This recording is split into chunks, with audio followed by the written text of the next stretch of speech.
Thank you everyone for joining us tonight. My name is Emma. I'm the Educational Content Lead on the Twinkl Play team.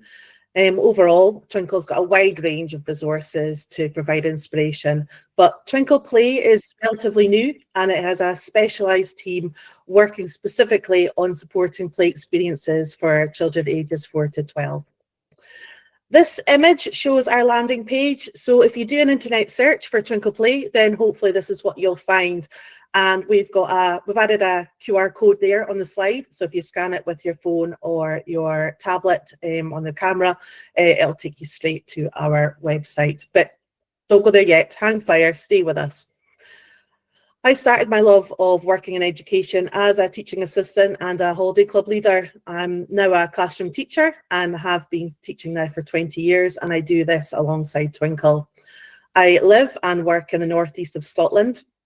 Please excuse us if we revert back to Scottish terms. For instance, we have PSAs, People Support Assistants, rather than teaching assistants, and I have a primary 5 class just now, which would be the English equivalent to grade 4. So we'll try and stick with the global terms, but if we do slip into those Scottish ones, then you'll know why. Now, I'm ashamed to admit that play wasn't something I gave much thought to through my early teaching years.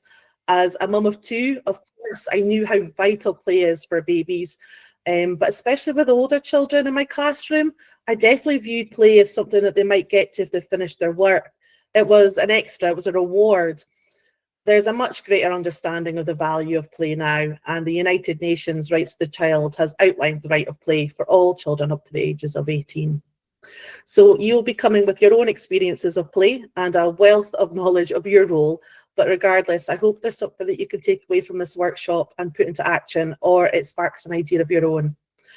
I'm really lucky to be joined with Holly tonight. She is one of our talented writers on Twinkl Play. I'd like to hand over to her so she can introduce herself. Thank you, Emma. I'm absolutely delighted to be speaking to you this evening. I'm Holly, and as Emma said, I'm one of the writers for Twinkl Play. I'm a class teacher and a nurture teacher, and I have an undergraduate degree in psychology. I've taught in a play-based environment for just over 10 years now in central Scotland, and I'm a huge proponent of both play and nurture, which I'll be speaking to you about later in the session. So for the moment, I will pass you back to Emma. Thanks, Holly. Now, while we obviously want to promote how wonderful Twinkl Play is and how it can help you, you don't need a subscription to download this sketchnote poster to get you started, or our free taster pack. We're aiming to provide lots of inspiration for you during this workshop, whether you have a Twinkl subscription or not, but we have handpicked some helpful resources and included QR codes on the slides to take you straight to them. Tonight, we aim to cover what is play and why is it important. However, we did do a workshop earlier on this year purely focused on this. So if you're relatively new to play and the value of play, I thoroughly recommend you go back and have a little watch of that CPD recording. Then I will have a little look at how we can put play back into our playgrounds. Holly will take over to look at the power of play to nurture. And then I'm really hoping that we'll have some time at the end for any questions or suggestions. If we do run out of time, and we've got a lot to pack in the next hour, then I'd like to direct you to our Twinkl Play Facebook page, which is where you'll be able to get in touch with myself and Holly, ask questions and get involved in perhaps even giving us suggestions of what we can create to make it more helpful for you guys. So what is play? Play is the intrinsic behaviour that children display when allowed freedom and time in which to explore, investigate, test, watch, try and learn. A child might say, it's what I do when everyone else has stopped telling me what to do. It can be social or solitary, noisy or quiet, active or still, seemingly complex or relatively simple. It can be indoors or outdoors. Play is a process that is freely chosen and self-directed by the child without adult instruction. The aims or outcomes of the play are set by the child and independently adapted throughout the play. This is what we refer to as true play. There is adult-initiated or directed play, and it still has got huge value, but within these, the children are given set goals or aims, and therefore much less freedom to make their own discoveries. Who needs it? Play isn't just about fun. It's how we explore, communicate, solve problems, and make sense of the world at any age. The benefits of play extends from babies through childhood, the teenage years, and as adults. But the older we get, the less value it seems to be given. Do you make time to lose yourself in play, doing something purely because you wondered, what if I tried? It's so easy not to give ourselves the time to do that, but we need to as well. Where's the play in school? Play is expected and established in the early years. As children move through the school, there's often less time for play due to a packed curriculum and timetables and structured lessons. This expectation can lead to pressure on both children and adults to achieve and hit targets. School is viewed by many not as the place for play. It's where learning's meant to happen. Of course, in our company tonight, we know that play itself is the highest form of learning. It's not separate to education. But if play is left to happen out with school, then it competes for time with structured extracurricular clubs, the appeal of gaming and technology to wind down, busy family life, and no ball game signs in parks. Break times and lunch times, to me, are little but vital pockets of free time in a day that is organised and structured, full of expectations and constraints. Using the playground is way more than a chance to let off steam and get some fresh air. Break times and lunch times are vital for our children to be free to socialise and play their way. Sure, break times and lunch times are busy. There's snacks to eat, there's lunch queues and there's toilet breaks. And as a TA, you have hundreds of tasks, checking everyone is okay and looking after everyone. There's already a lot going on, but it cannot be undervalued, as it may be the best opportunity to allow and encourage our children to free play. When the children take off in the playground, they practice their autonomy and independence as they make choices and adapt their ideas with less adult input. They use their social skills during play, negotiating, directing, problem solving. Their cognitive skills are improved as they explore new ways, new ideas, test theories, and test boundaries. Their physical health and gross motor skills improve as they are active and use their bodies during games. And they learn resilience as they struggle to combat challenges which arise as they play. But this freedom can also result in children needing adult support to negotiate social situations, or even in how to play itself. While we're born with the ability and drive to play, for a variety of reasons, not all children in our playground feel safe to express themselves freely and play without feeling self-conscious. It can also be a very difficult transition part of the day. The noise, the movement can be overwhelming for those with sensory sensitivity. And children up to school are negotiating big developmental shifts. They're starting to ask deeper questions, take more responsibility, and push boundaries. They're leading the way in school, setting a good example most of the time, and preparing for the transitions to secondary school. They are still full of imagination, curiosity, and a need to connect through shared joyful experiences that play can provide. So, what were playtimes like for you at school? Let's think back and reminisce a little bit. What was it like in your playground when you were a child? So, I wonder what the similarities and differences are then to what you were experiencing at school compared to now. My primary school, the playground was massive, although it certainly felt that way. Maybe it's because it was a lot smaller, but it felt much bigger than your typical size playgrounds that you get now. Sadly, when I went back to visit my old primary school not long ago, they sold off a lot of the land for housing, so it was much smaller now. And I wonder how typical this is, that playgrounds are smaller nowadays. I'm wondering what your perception might be of that too. Do you find that your school's playground's particularly small? What about adult intervention? Do you remember there being adults in the playground while you were playing? we had Mrs. Spence. She was a lovely, nurturing Holly, elderly lady. Although I say elderly, I think she was probably about my age that I am now. I definitely don't consider myself as elderly, so she was probably not that old at all. She was the only lady that was in the playground. She would often have a hold of someone's hand, someone that had fallen or was feeling a bit lost in the playground.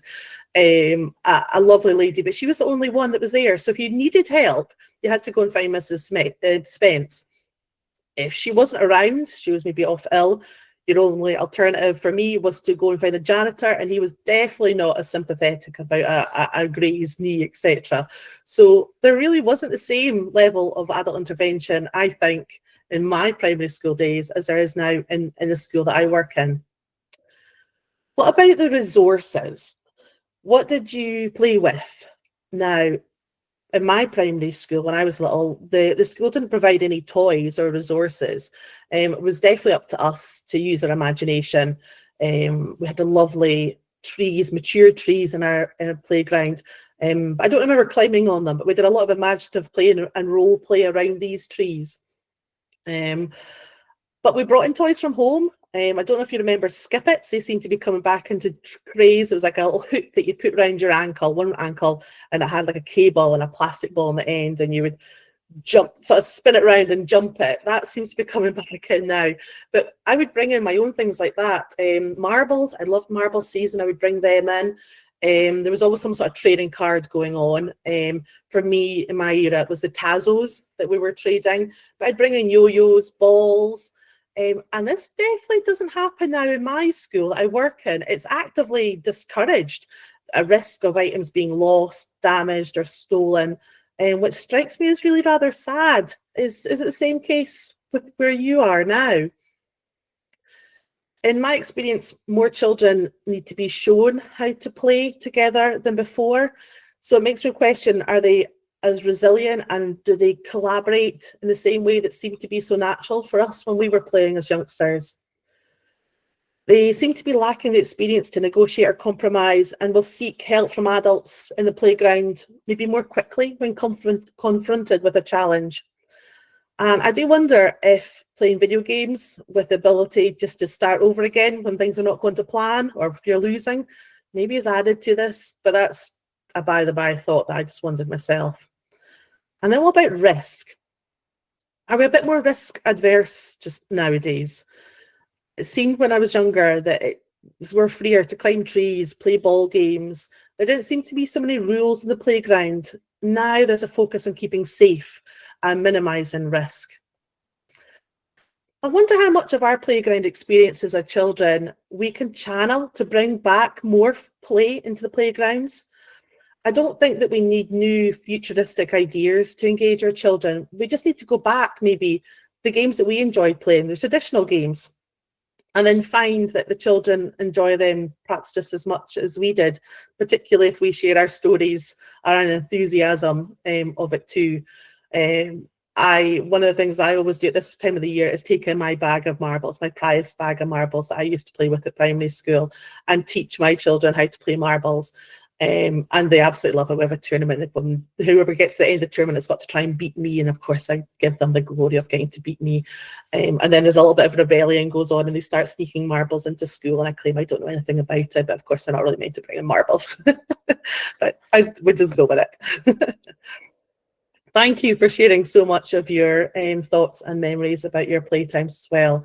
And please do give it a little bit of thought as to how many of those things that you enjoy playing with will be the same kind of things that their children enjoy playing with now. So when it comes to supervising play, adults have a responsibility to ensure the welfare of the children in their care. And this is where I'm just going to direct you to our play disclaimer. Myself and Holly are going to give you lots of suggestions and ideas of things that you might want to try.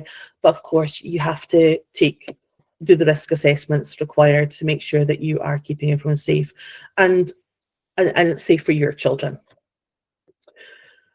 However, aside from intervening to ensure well-being and safety, often the best things that adults can do is to allow children to take the lead. Every space and setting is going to be different. So some of the ideas that we suggest will work for you. Some might take a little bit of tweaking. Others might act as a bit of a stimulus and guide you in a different direction. And some might not be suitable for you at all. And that's okay. Now, if the whole school is committed to evaluating where they're at and what opportunities can bring more playful playground, then we'd have templates to help. It's amazing if the whole school is pushing in one direction and it's something that they want to develop as a school. Areas that you might want to consider first to evaluate is, of course, taking on the children's voice, but also the whole school community, all the adults that work within the building, perhaps even kitchen staff, janitors, perhaps partnership businesses that are local to you. Shout about what you're doing just now and why you're doing it. And then that might allow you to possibly get donations of things that might just seem as not necessarily play equipment, which I'll talk about later on, but large loose parts, etc., that can be sourced for free that provide masses of stimulus for our children in terms of play. Considering safety as well, the resources that you have and what might be ideas for going forward to invest in, perhaps. Looking at play for all, making sure that every child has access to play and the resources available, looking at the types of play, and of course the impact and the next steps. In terms of the children, of course, that is the most important voice that we need to hear. We need to show the children that us adults value their playtime and we're listening to them. So here's some questions to encourage thought to be given to all aspects of the playground. Who's responsible for our playground resources? Who should clean and keep them tidy and put them away? And the adults should strengthen the children's independence by encouraging them to take responsibility for any materials that are provided, with ensuring they're tidied up and put away properly at the end of playtime. A playground charter can then be created to show that everyone agrees on the rules, the rights and responsibilities, so everyone is safe, included, happy and having fun while in the playground. And maybe find a display place to showcase the diversity of play experiences that is now happening during break times. Show how valuable this time is. Give the children a way to add speech bubbles or notes so they can keep it going and maybe create a bit of a momentum. So this is not just we've developed the playground, end of. It needs to be a process that's continuing on. Keep the momentum going. Maybe even considering having a playground committee with representatives from each year group to monitor and drive forward any further ideas. But what if this isn't a whole school shift? What if it's just you? You're here tonight and you want to make a difference. You're a keen bean, but realise that the changes that you can make might only be small. You can make a difference. Just a few considerations to expand play opportunities in the playground will be well received by the children, and you might even start a movement. So we have got challenge cards, lists of adult ideas, and easy to grab lanyards, cards for you at Twinkl Play. But I'm going to run through ideas now that are quick and easy to get on with.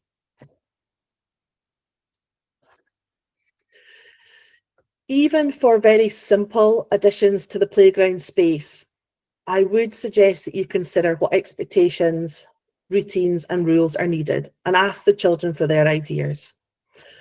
Where will these items be stored? Whether they're small or whether they're large, where's going to be the place that they're going to be kept? Space. Where about in the playground are these resources going to be accessed? Is it in a confined area? Is it free to move throughout the whole playground?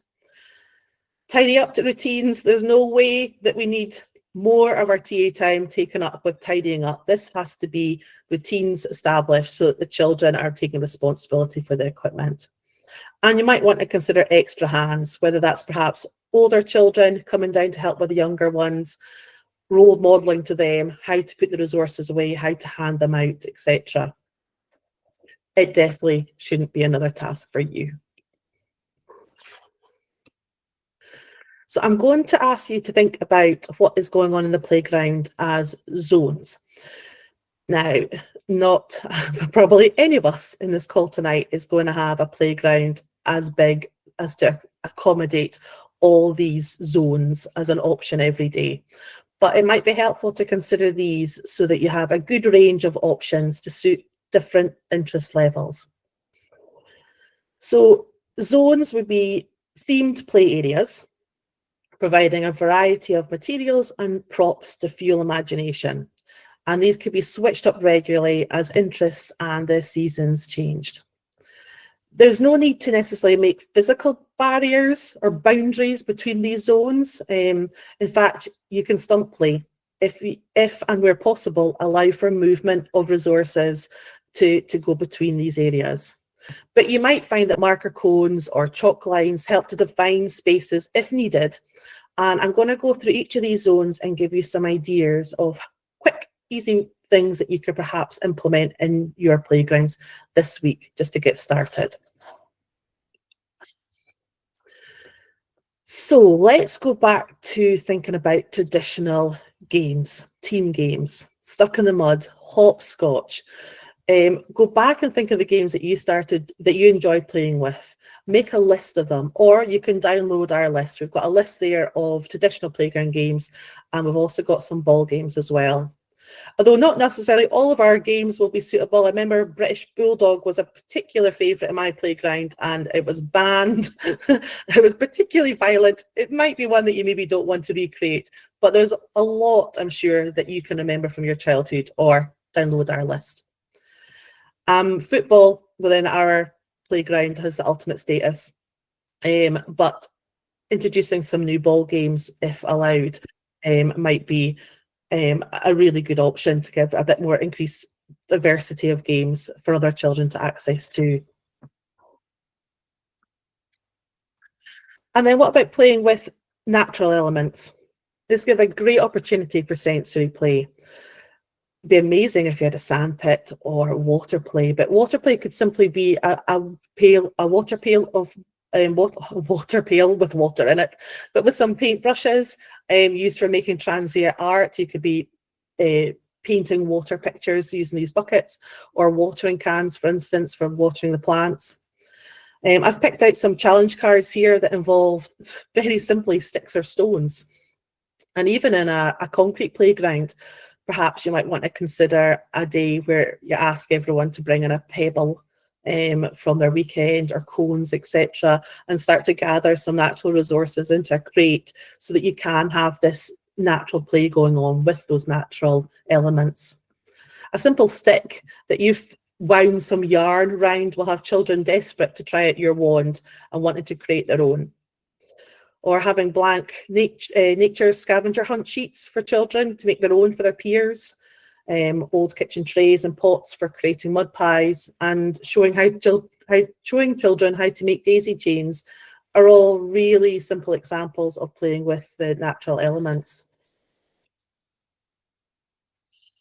Play with creativity. To prompt creativity, we do have lanyard challenges to help spark an idea to get the children started. But resources that really help with this are chalk, clipboards with chunky pencils attached to them outside, sit spots. It'd be amazing to have a hammock, but maybe some blankets or tree stumps. Bring in maths equipment outdoors, such as measuring tapes, or storytelling spots where you might have older children setting up storytelling for the younger ones, and then they might even go on then to encourage acting out scenes from the storybooks. Or just chilling. Not everyone every day wants to run about. A designated chill zone with seating gives a calm area away from sports, maybe with a natural screen to give shade away from the busyness of the rest of the playground, or if space allows, a tarpaulin strung to make a basic canopy can make a really nice, snug, chill area. In this zone, you could introduce a book sharing box, card games, again, clipboards with paper for drawing and colouring, blankets, would all be lovely items to have in this chill zone. Music and movement. Now, You could ask your school to invest in an outdoor Bluetooth speaker. They're not particularly expensive, and we've got one that we don't actually have outside. We have an open window just beside the playground, and the speaker just inside there. And the children have created a playlist, and the wealth of play that comes from this is fantastic. It encourages dancing, and we have on occasions had instruments out, but even teaching the children how to make a grass whistle can be good fun. Balance lines, some pallets to create a basic platform that works on as a stage area, possibly taking out some puppets. A giant dice is a fantastic one, encouraging them to then go on and make their own like board games, using the chalk on the ground for them to do themselves. Skipping games, again, that good old-fashioned skipping games, and we do have a resource there that you can scan for with skipping games and clapping pattern games, that kind of thing that we might have done when we were younger too. Playing with sports. Now you and your children might find that you already have a lot of ball games possibly already dominating the playground. We do in our school. But mixing up a little bit with asking the children to create their own obstacle courses, taking out hula hoops, maybe the skipping ropes, asking if you can wheel out the basketball hoop from the PE hall maybe for a couple of days to add a bit of extra interest. And this week, my class have been getting ready for sports day, and they've taken out stopwatches with them to the playground. And that's obviously made me very happy as a teacher because they're practicing their time and their timing, but it's inspired their play as well. And a firm favourite for my primary fives is the large outdoor loose parts. Now, it can be really helpful to ask parents and local businesses for donations. You'll be surprised how much you can gather. In fact, it's more of an issue is where you're going to store it, whether it's going to be left outside or whether you're going to be investing perhaps in a shed, a container to store them in. Ideas to ask for would be old sheets, pipes, tires, planks, cable reels, old tech, guttering. The top ones for my class by far are the old computer keyboards. So they use that for setting up offices and role play. They love the old style telephones and tires. They use that for seating and works really well in the chill zone as well. Go with the weather, embrace what the weather offers. We've got challenge cards for every weather, but you can make your own list of ideas too. For wet days, take out the paintbrushes and use that to make pictures at the sides of the puddles. You don't need paint, just the water themselves. The funnels, maybe have singing in the rain song and umbrella ready to go on the playlist. For sunny days, you could take out images of how to create shadow puppets with your hands to promote storytelling. And on windy days, simply taking out some bubbles to chase will be a real popular thing for all the children. And finally, my favourite, nature. Maybe looking out for old binoculars in charity shops, or seeing if there are binoculars lower down the school that you could borrow to do for a bit of bird watching, providing ID guides for birds and insects. Magnifying glasses, you get quite chunky plastic ones that are suitable for using outdoors rather than the glass ones. And one of the activities that we like to do is a hoop study. So you throw your hoop randomly on a patch of the playground, and you get down on your hands and knees with your magnifying glass, and you look to see what things you can find that's alive, the tiniest beetles to lichen growing. It's amazing. It's like a little jungle down there. Maybe wildflower tubs. Opportunities to sketch nature or record species, and then a little bit of gardening, having some gardening gloves and a bucket ready for a little bit of mindfulness weeding. I have rattled through a lot of ideas there. I hope there's something you can take away and try out. And later on, please make your way over to Twinkl Play, download our sketch note and download our free taster back and see what else we've got to offer. I'm going to hand over to Holly now. Thanks, Holly. Thank you, Emma. I'm going to be speaking to you for the rest of the session about nurture and play. I have no doubt that many of you already have an understanding of nurture, but for those less sure, I thought I'd start with a quick explanation of what nurture actually is.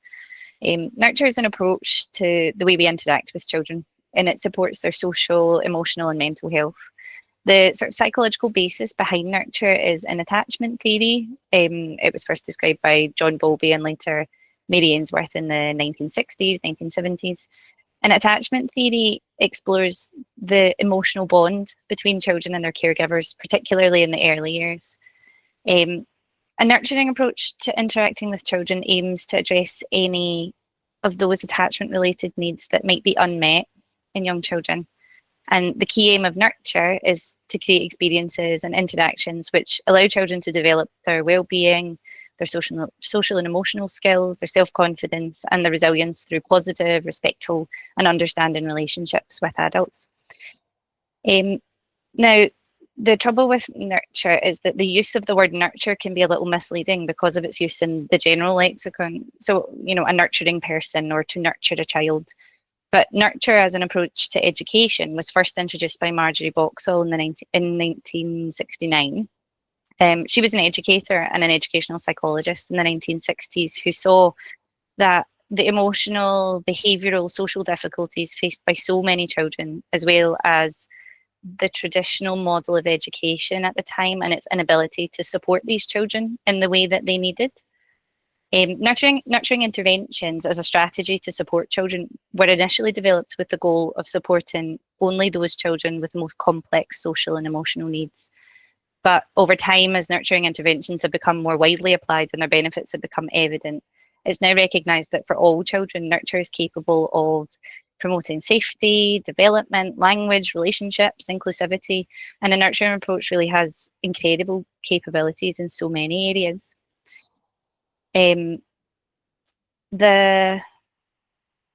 So I suppose, what do we actually need in order to understand how to use a nurturing approach in our interactions with children?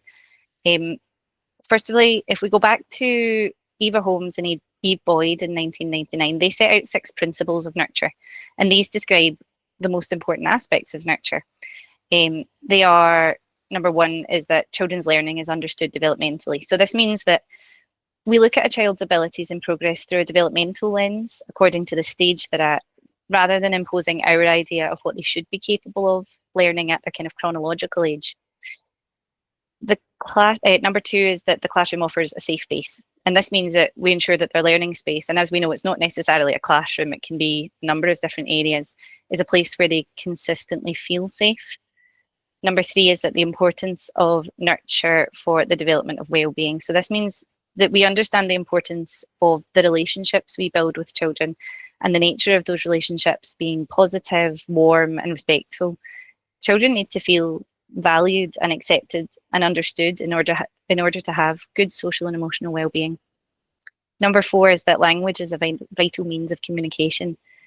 So this is the idea that adults model language skills as a way of expressing emotions and solving problems. We support vocabulary development around emotions to support children to understand, express, and manage them.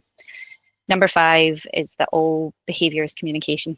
This means that we understand that children's actions are often reflecting unmet needs or emotions that they aren't yet able to express. We seek to understand the why behind that behaviour rather than just reacting to it. And then when we do respond, we do so with compassion. Number 6 is the importance of transitions in children's lives. This refers to the way that we understand that transitions of any size, they can be as small as changing classrooms or as major as a big family upheaval.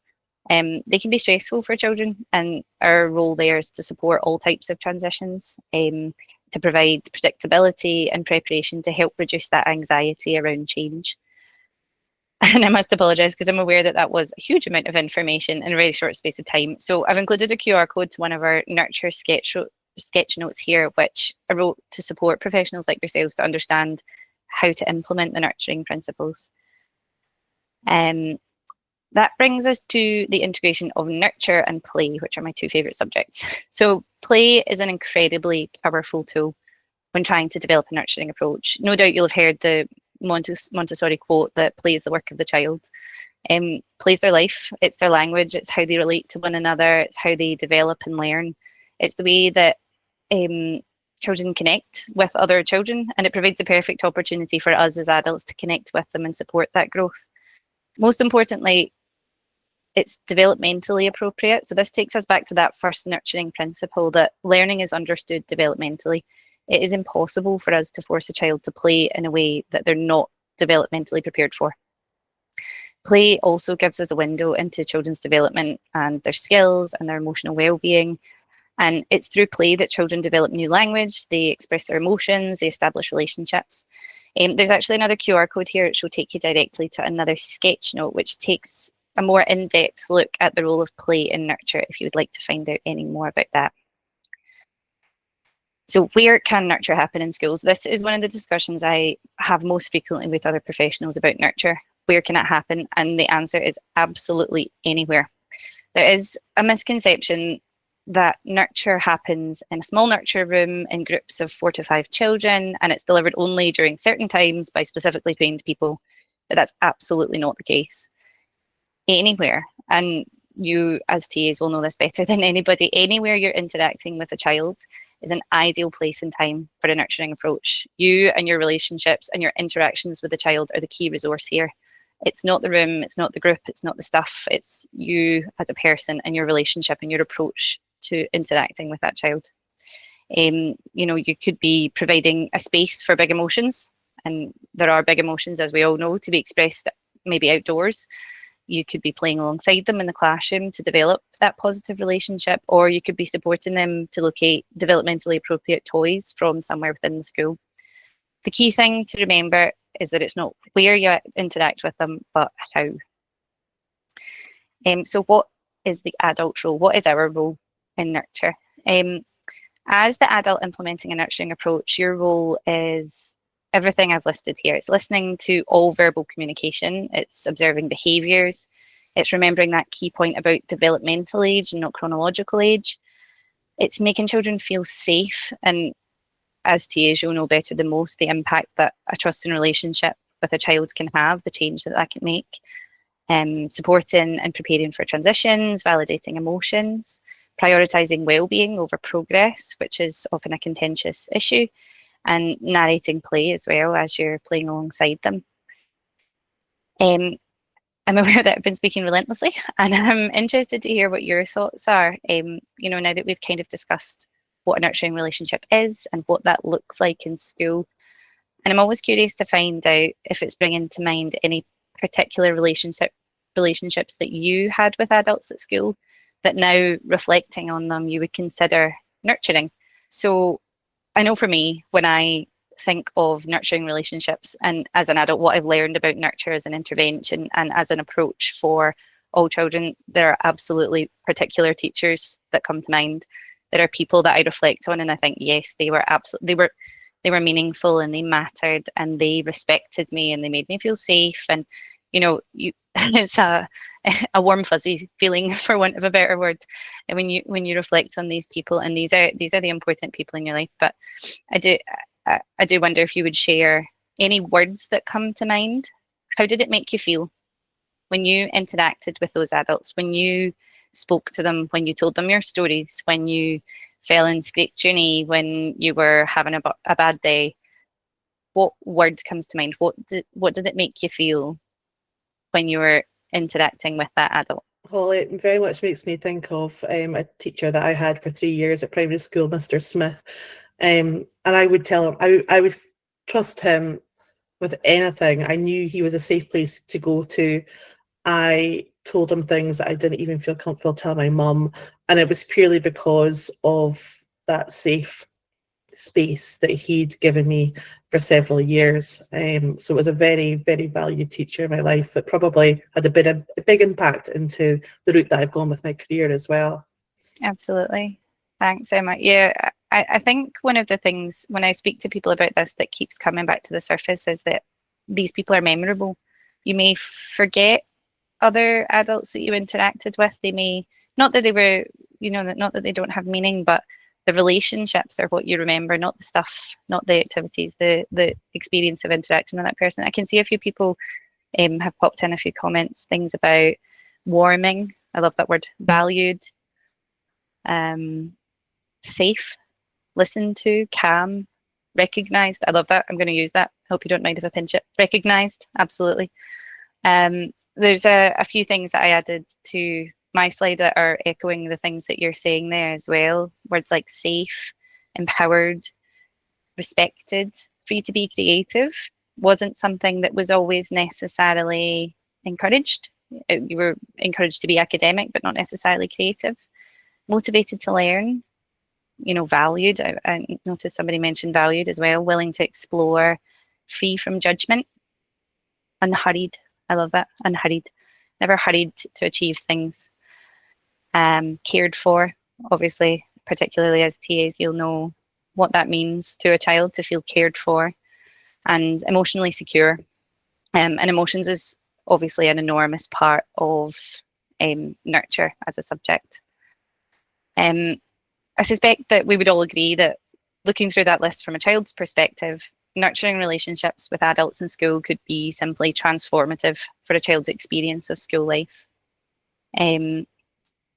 Now that we've spent some time discussing the theoretical basis of nurture and the integration of nurture and play, I wanted to share a few ideas with you about how to apply nurture and play. I'd love to think that everyone listening tonight was able to return to the children you care for with even one small idea or thought that you could apply to your practice. Here I've listed 3 kind of quick and easy ways to start with a nurturing approach if it's not something you've ever really explored before. Number 1 is creating a cozy corner or a calm area within the play space, or as Emma mentioned, that can also be outdoors. That could be a playground area.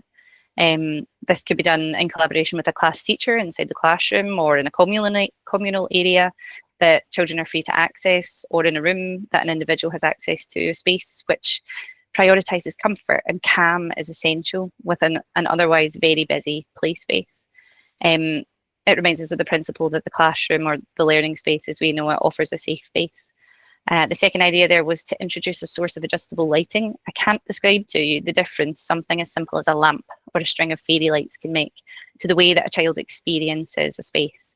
Schools are notorious for harsh, iridescent lighting, and having the option of softer lighting can contribute enormously to a child feeling at ease and less anxious, and the learning space being more reminiscent of home. And the third suggestion was maybe to teach some simple mindfulness breathing exercises. Mindfulness practice goes hand in hand with nurture and is exceptionally good at promoting calm and providing space for children to regulate their emotions. One of my favourites is buddy breathing, where a child can choose from the toys that are available, or they can create, even out of Play-Doh or something, a buddy. Lie down in a comfortable space, place the buddy on their stomach and take deep breaths, and they get to watch their buddy rise and fall with their breaths. And we actually have some resources within our Nurture Through Play section specifically about playful mindfulness breathing techniques.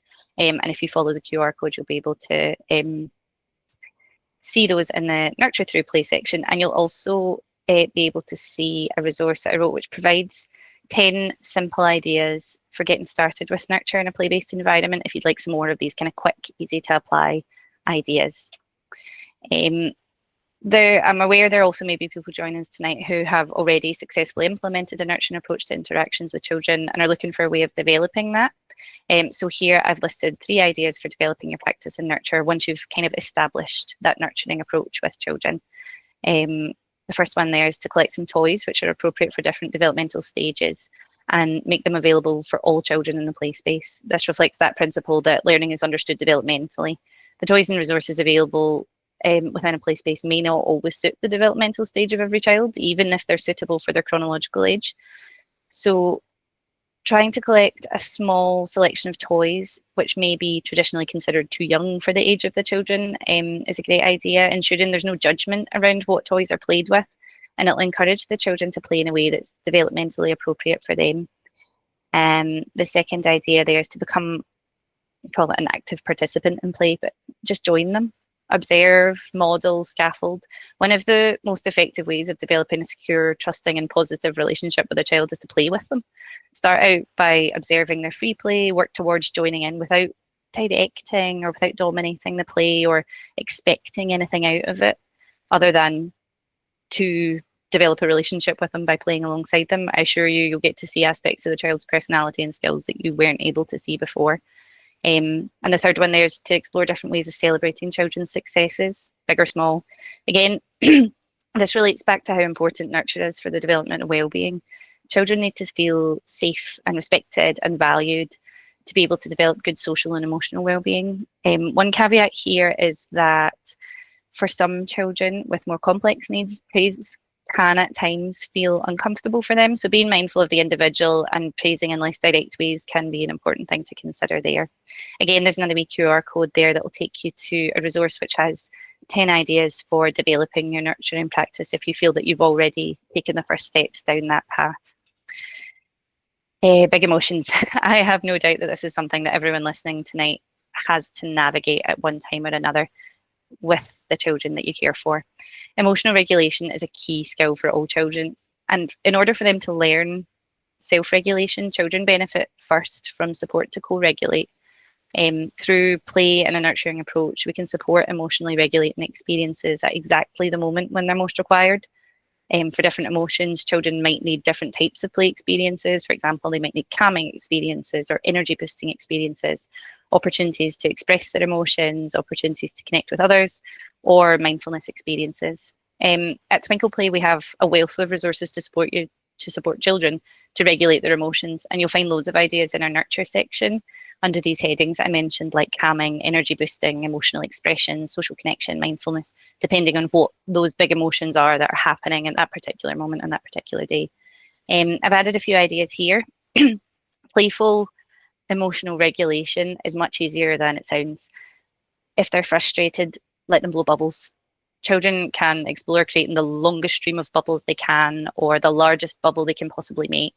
If they're sad, try holding an animal walk race. I did this one recently, and the hilarity involved in that really lifts low moods. It really lifts sadness. They can race from a start line to a finish line like a bear, or slither like a snake, or hop like a frog. You know, it's the sort of humor that you bring into situations like that that can really lift those big emotions. If they're angry, try a game of muddling dough smash. Let them create intricate sculptures and shapes, and then let them whack them with their fist or a spatula to smash them, and release that tension and energy that's coming with the anger. It's all about creating opportunities according to the emotions that you're seeing unfold. One of the principles tells us that language is a vital means of communication. One of the most important aspects of communication is emotional literacy. Using a nurturing approach, we can support children to express their emotions. We can help them to explore their own emotional well-being and their awareness of other emotions through role play, through verbal and non-verbal communication, through stories, and even dramatic play. When we're talking about emotional expression, there are really two aspects to that. There's understanding the range of possible emotions, and then also having the tools to describe the emotions. Again, I've added some suggestions and ideas that you can use to support children to express their emotions. You could try narrating role play. They're involved in role play or dramatic play, and your role there is to say, I wonder if this person's feeling worried. I can see that this person looks maybe like they're angry, or maybe they're frustrated. You're providing the vocabulary, and you're showing them in a third person manner what that looks like, what it sounds like, what it might feel like, to help their emotional literacy develop. Weather metaphors are brilliant for communicating emotions. Some children, particularly those who are not ready for the kind of language aspect of emotional literacy, I feel stormy inside is quite a powerful metaphor for anger. I feel stormy. Accepting and validating all emotions. It's absolutely key. Everything is valid. They're allowed to feel whatever they want to feel. Obviously, the behaviours that come alongside that are what we work through together, but validating all emotions. I can see you're feeling frustrated at the moment. I feel that way too sometimes. Everybody feels frustrated sometimes. Providing and suggesting language with greater or lesser intensity about different emotions. That character in that story was feeling terrified, but now it looks like maybe they're just afraid. Particularly for older children, once you've grasped the initial happy, sad, worried, you'd be amazed even what younger children are able to come up with in terms of emotional intensity and the language that surrounds that. The wee QR code at the bottom there, it'll take you directly to a wealth of emotional vocabulary resources in our nurture section to support children's emotional expression. There's things on facial expressions and weather metaphors and language, and language for older children as well. Displaying key language around nurture can be another useful tool in promoting the value and importance we place on children's well-being. It tells them we care, We think it's important. We think rest's important. We think your emotions are important. We think it's important how you are feeling, how you are doing. It can be incredibly helpful for developing awareness and understanding of nurturing principles for everybody, children, staff, families, any third parties that come through the school. We have a collection of lovely nurture posters for this purpose, and I'm sure you'll agree the key nurture messages are on there, but they're also really visually appealing. You know, they're beautiful. You're seeing children doing all of these things that we're talking about, resting and relaxing and playing and being free to explore. As it says here, there really is no single approach or activity which can be described as the most effective nurturing approach for your practice. And the reason for this is that we have to take into consideration the learning styles, the well-being needs, the additional support needs, the personal preferences of every child that's in front of us. I have no doubt that there are particular children you care for who spring to mind in terms of the potential benefit of a nurturing approach and developing their emotional regulation and coping with these big emotions. Having an open-minded approach to trying out lots of different types of emotionally regulating play activities can support children to identify their personal preferences while they're having fun and developing a secure, positive relationship with yourself as the relevant adult in that situation. If you follow the QR code here, you'll find our emotionally regulating play packs as well as an editable personalised plan. So that will allow you to try out and record children's preferences for a huge range of emotionally regulating activities. I think there are 50 suggestions in our Nurture Through Play section of emotionally regulating play activities.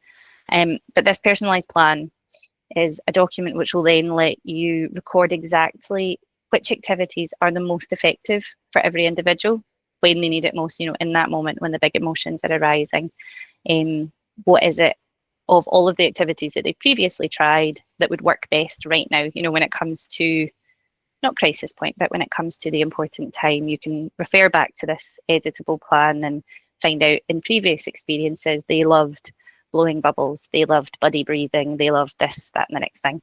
And let's go through those and try those out to see if we can support them to co-regulate. As we said, we need to support them to co-regulate before they can learn to self-regulate those big emotions. That is actually all from Emma and myself. We are absolutely delighted that you joined us this evening. We can't thank you enough for taking some time out of your busy lives to come and join us.